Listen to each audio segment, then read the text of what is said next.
दशमस्कन्धः अथ षट्त्रिंशोऽध्यायः 36 chapter श्लोका 1 श्रीशुक उवाच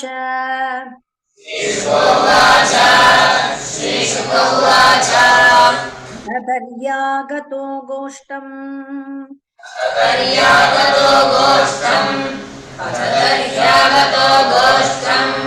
अरिष्टो वृषभासुरः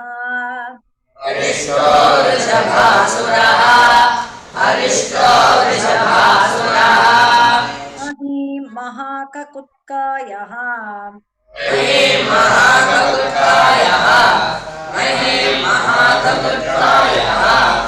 कम्पयन् खुरवीक्षताम्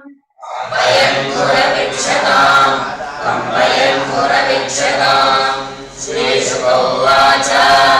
अचतर्यागतो गोष्ठम्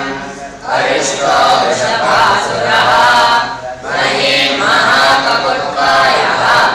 कम्पयन् खुरवीक्षताम् रम्भमानखरतरम्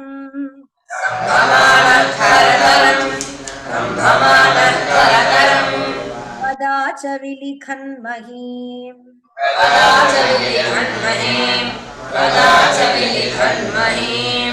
उद्यम्य पुच्छं वप्राणि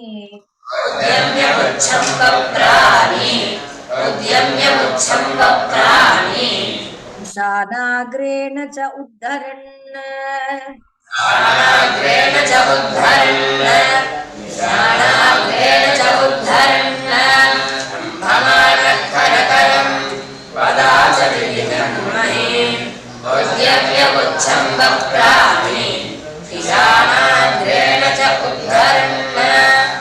किञ्चित् किञ्चित् किञ्चित् किञ्चित् शकृन्मुञ्चन्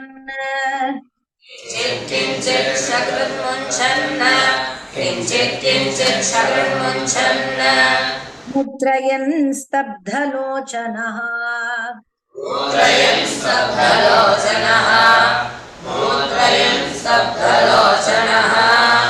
यस्य निर्हादितेन अङ्ग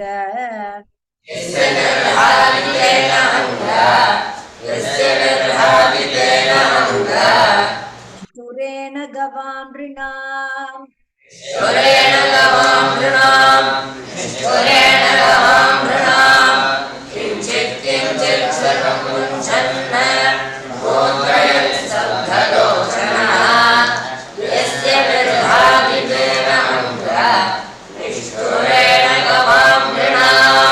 पतन्ति अकालतो गर्भाः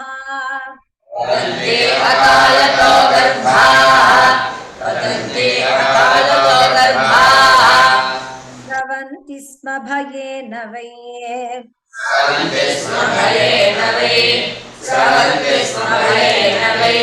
निर्विशन्ति घनायस्य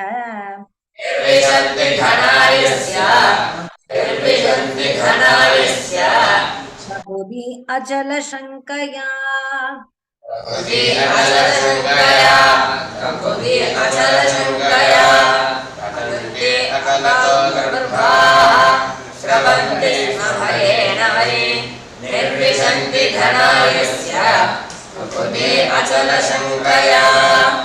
तीक्ष्ण शृङ्गमुद्वीक्ष्य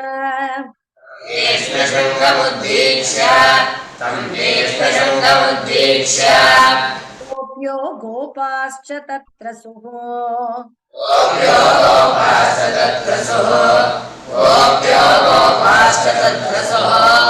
पशवो दुद्रुवुर्भीता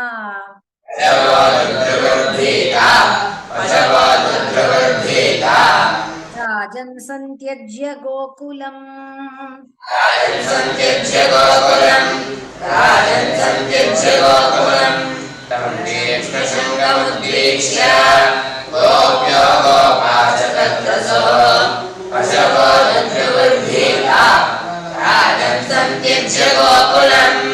कृष्ण कृष्णेति ते सर्वे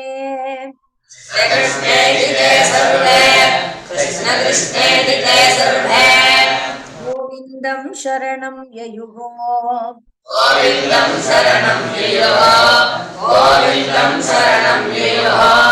भगवानपि तद्वीक्ष्य भगवानपि तद्वीक्ष्य गोकुलं भयविद्रुतम् गोकुलं भयविद्रुतम् कृष्ण कृष्णेति ते सर्वे गोविन्दं शरणं गिरः भगवानपि तद्वीक्ष्य गोकुलं भयविद्रुतम् नाभैष्टेति गिराश्वास्य माभैष्टेति गिराश्वास्य वृषासुरमुपाह्वयत् वृषासुरमुपाह्वयत गोपालैः पशुभिर्मन्द गोपालैः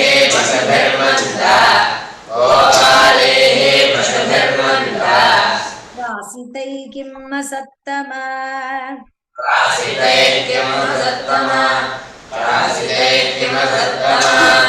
माभैष्टेति गिराश्वास्य वृषासुरमुपाह्वयत गोपालैः पशुभिर्मन्द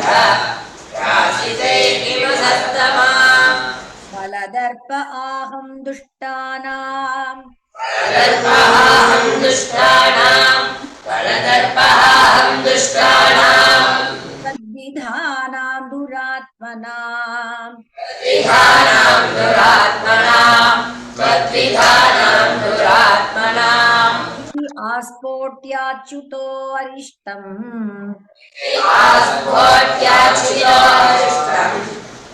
आस्फोट्याचितो अरिष्टम् तलशब्देन कोपयन् शब्देन कोपयन् बलदर्पहाहं दुष्टानां तद्विधानां दुरात्मनाम् इति आस्फोट्याचितो अरिष्टम् तलशब्देन कोपयन् सख्युरंसे भुजा भोगम् सख्यरं से भुजा भोगम् प्रसार्य अवस्थितो हरिः प्रसार्य अवस्थितो हरिः सोऽप्येवं कोपितोऽरिष्टः सोऽप्येवं पुरेणावनिम् उल्लिखन् पुरेणावनिमुल्लिखन् संशरं से भुजा भोगम् प्रसार्य अवस्थितो हरिः सोऽप्येवं कोपितोऽरिष्टः पुरेणावनिमुल्लिखन् उद्यत्पुच्छभ्रमण्मेघः उद्यत्पुच्छभ्रमन्मेघः बुद्धः कृष्णमुपाद्रवत्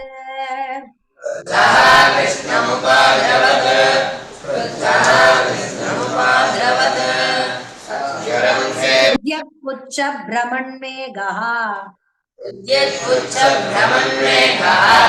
क्रुद्धः कृष्णमुपाद्रवत् अग्रण्यस्तविशानाग्रः अग्रण्यस्तविशानाग्रः स्तब्धा स्निग्लोचनोच्युतम् स्तब्धास्त्रिग्लोचनोच्युतम् तटाक्षिप्य अद्रवत्तूर्णम् कटाक्षिप्य अद्रवत्तूर्णम् इन्द्रमुक्तोऽशनिर्यथा इन्द्रमुक्तोऽशनिर्यथा अग्रण्यस्त्वविशालाग्रः स्तब्धासृग्लोचनोच्युतम् कटाक्षिप्य अद्रवत्तूर्णम् इन्द्रमुक्तोऽशनिर्यथा गृहीत्वा शृङ्गयोस्तम्बा गृहीत्वा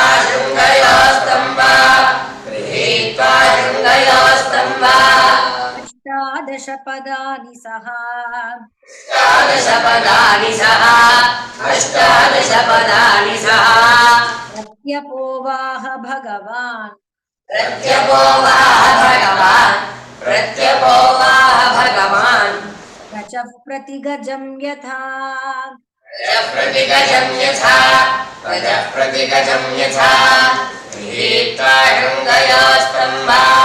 अष्टादश पदानि सह प्रत्यपोवाह भगवान् गजः प्रतिगजं यथा सोपविद्धो भगवता सोपविद्धो भगवता पुनरुत्थाय सत्वरः पुनरुत्थाय सत्वरः आपतत् स्विन्न सर्वाङ्गः आपतत्सिन्न सर्वाङ्गः श्वसन् क्रोधमूर्च्छितः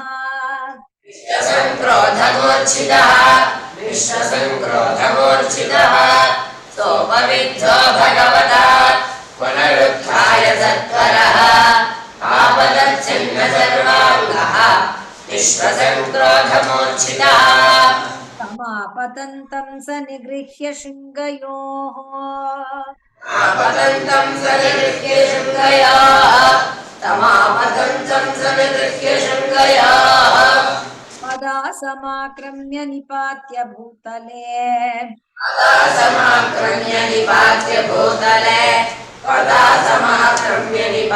भूतले निष्पीडयामास यतार्द्रमम्बरम् निष्पीडयामास यथार्धमम्बरम् कृत्वा विशानेन जघानसोपतत् विशालेन जघानसोपतत् समापतन्तं सनिहृत्य शृङ्गयोः तदा समाक्रम्य निपात्य भूतले निष्पीडयामास यथार्धमम्बरम् कृत्वा विशालेन जघानसोपतत् असृग्वमन्मूत्रशकृत्समुत्सृजन्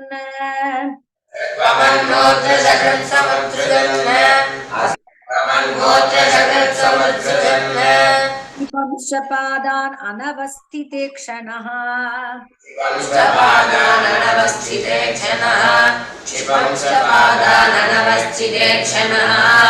जगाम कृच्छ्रं निरतेरथक्षयम्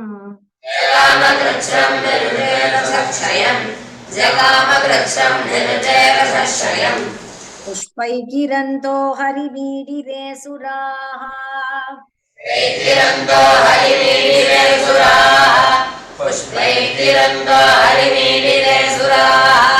असृग्वमन्मूत्रशकृत्समुत्सृजन् क्षिपंसपादानवस्थिते क्षणः जगामकृच्छं निरतेरथक्षयम्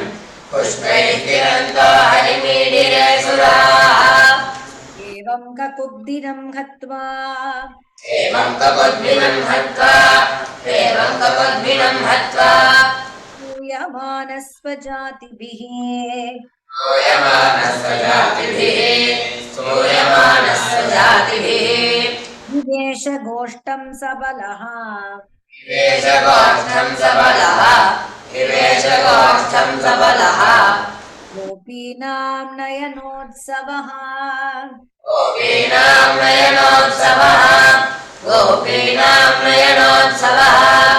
एवं ककुद्भिनं हत्वा स्तूयमानस्वजातिभिः विवेशगोष्ठं सबलः गोपीनां नयनोत्सवः अरिष्टे निहते दैत्ये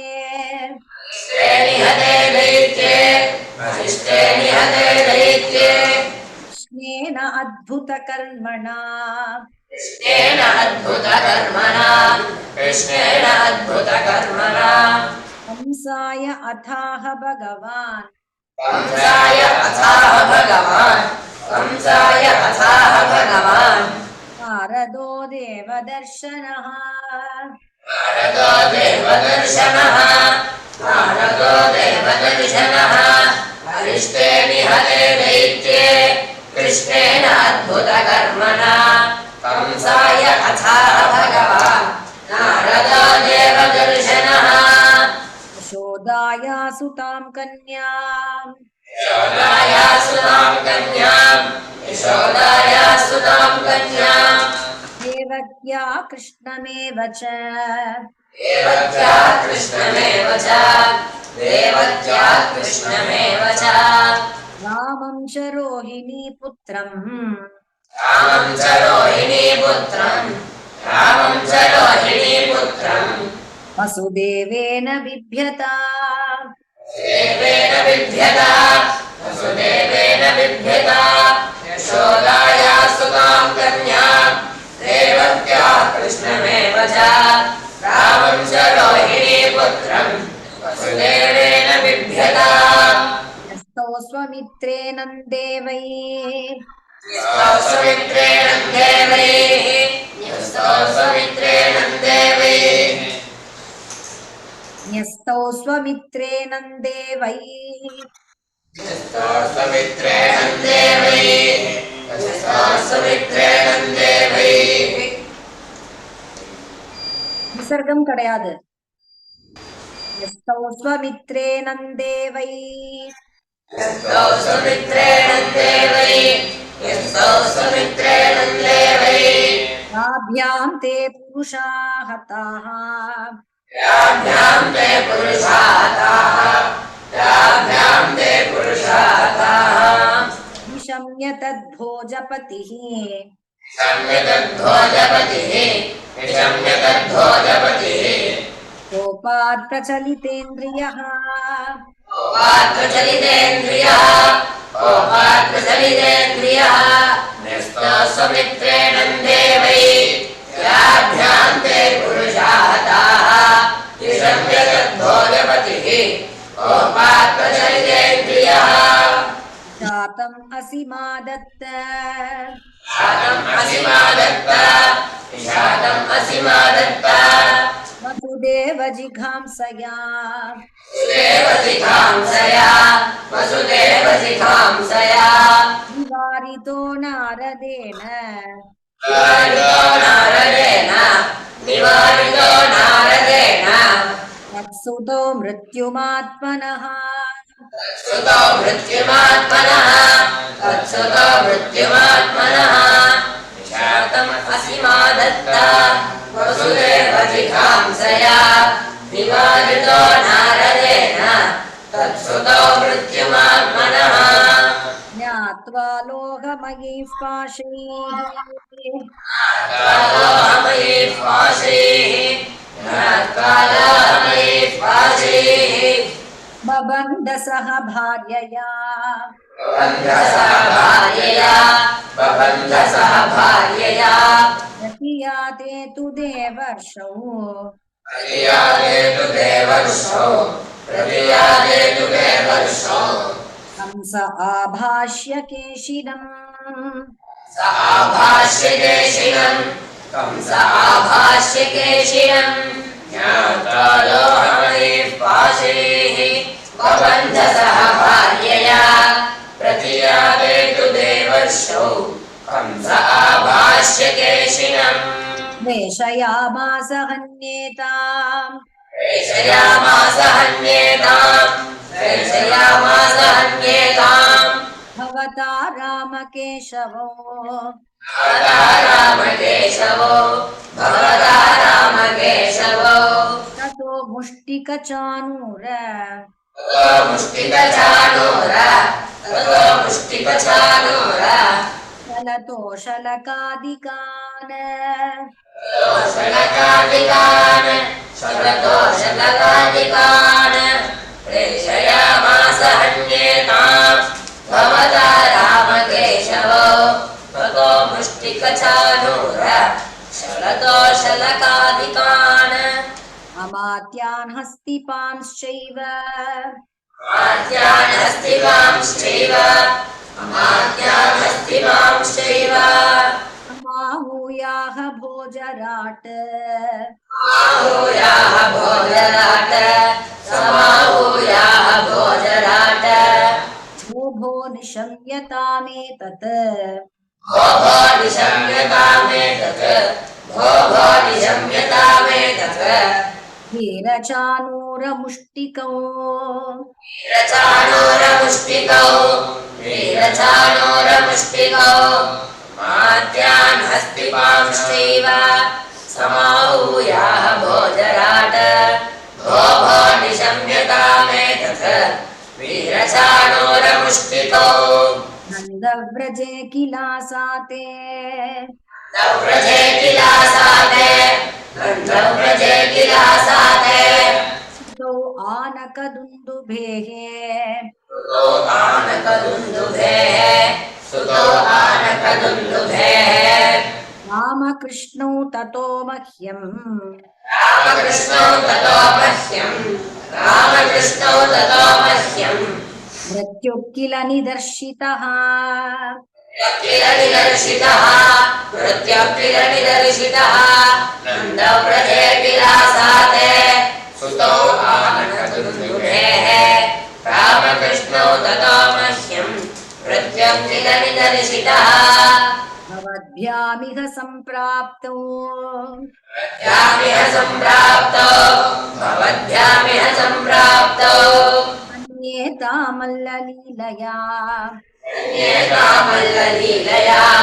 अन्येतामल्ललीलया क्रियन्तां विविधा क्रियन्तां विविधा मञ्जा क्रियन्तां विविधा मल्लरङ्गपरिश्रिताः मल्लरङ्गपरिष्कृताः पौराजानपदा सर्वे पौराजानपदाः सर्वे पौराजानपदाः सर्वे पश्यन्तु स्वैरसंयुतम् स्वैरसंयुगम् पश्यन्तु स्वैरसंयुगम् भवद्भ्यामिह सम्प्राप्तो हन्येतां मल्ललीलया मञ्जा क्रियन्तां विविधा मल्लरङ्गपरिष्कृताः पौराजानपदाः सर्वे पश्यन्तु स्वैरसंयुगम् महामात्रत्वया भद्र महामात्रत्वया भद्रा महामात्रत्वया भद्रा रङ्गद्वार्युपनीयताम् रङ्गद्वार्युपनीयताम् रङ्गद्वार्युपनीयताम् विपक्कुबलया पीडो विपक्कुबलया पीडो विपक्कुबलया पीडो रहितेन ममाहितौ चहितेन ममाहितो चहितेन ममाहितो महामात्रत्वया भद्रा रङ्गद्वार्युपनीयताम् विपक्कुबलया पीडो चहितेन ममाहितो श्रीहरये नमः श्रीहरये नमः श्रीहरये नमः गोविन्दा जीवनस्मरणं गोविन्दा